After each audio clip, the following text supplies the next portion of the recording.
As sports betting grows, states tackle teenage problem gambling.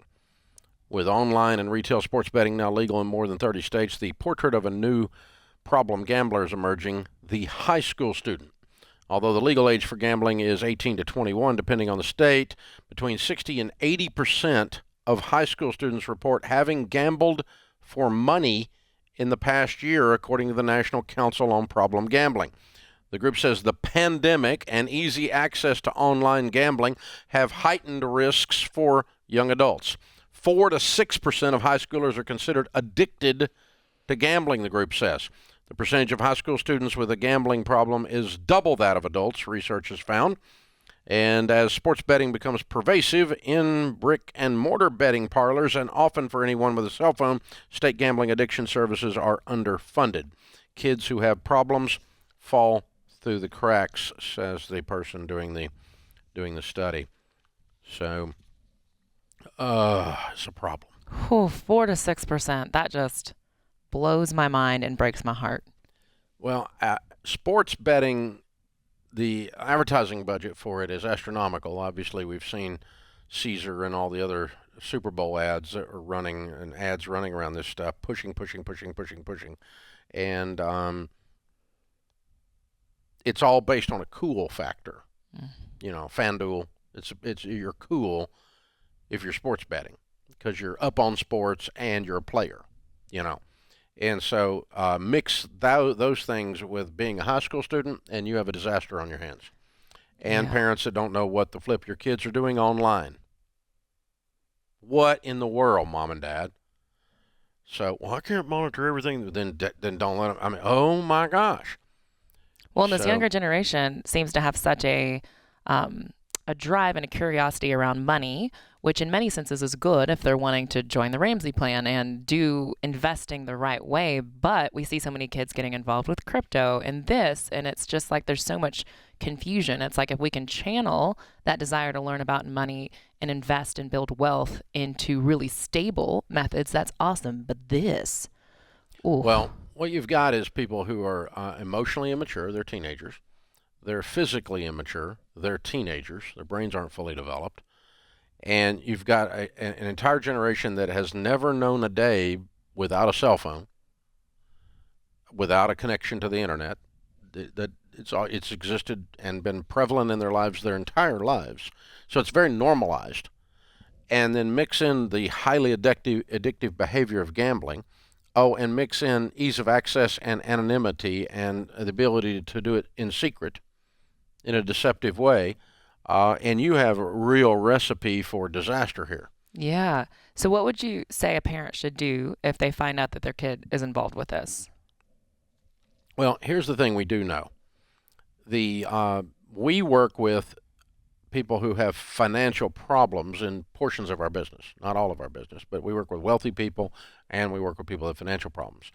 We know that personal finance is 80% behavior. We also, when we see the problems, we know this: 100% of addicts have financial trouble. Eventually. 100%.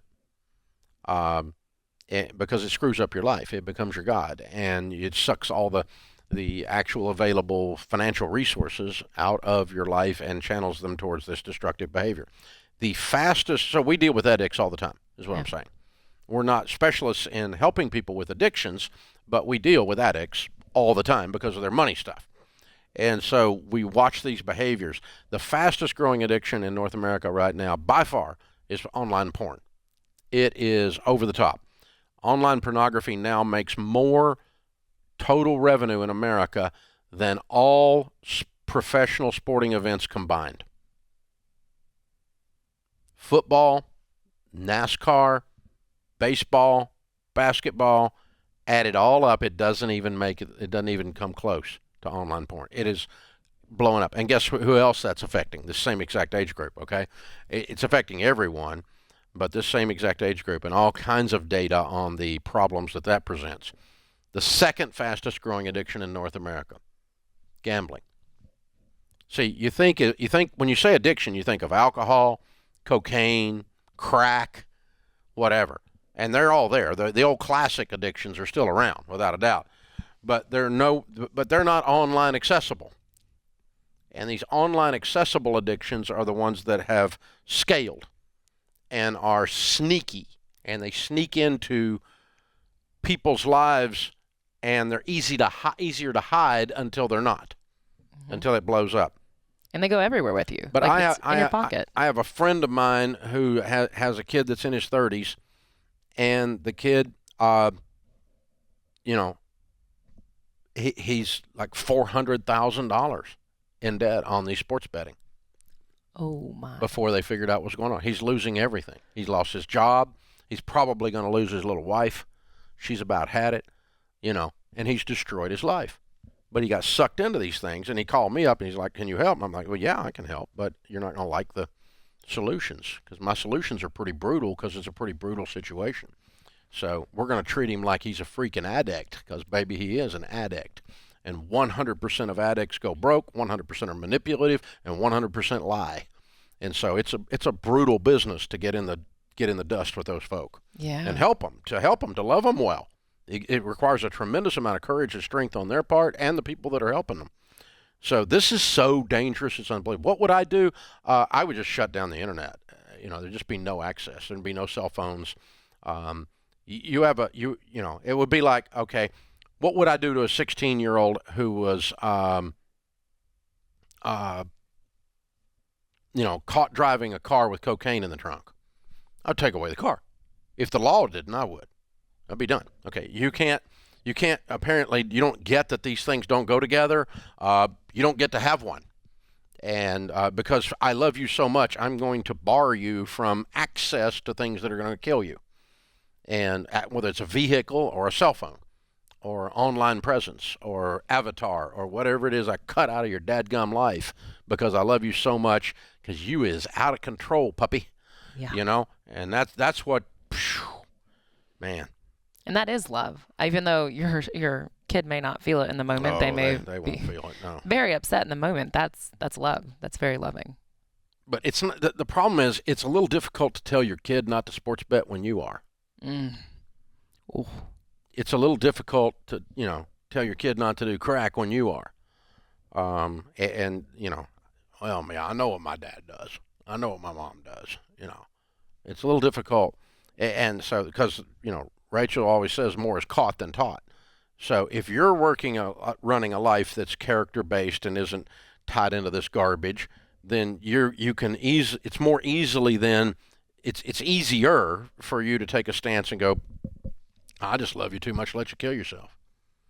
I'm not going to do it because I'm still your parent. I'm still in charge. As long as you're 16 years old, you live in my house, I can take you out and make another one look just like you. We're not doing this. We're not going to live this way.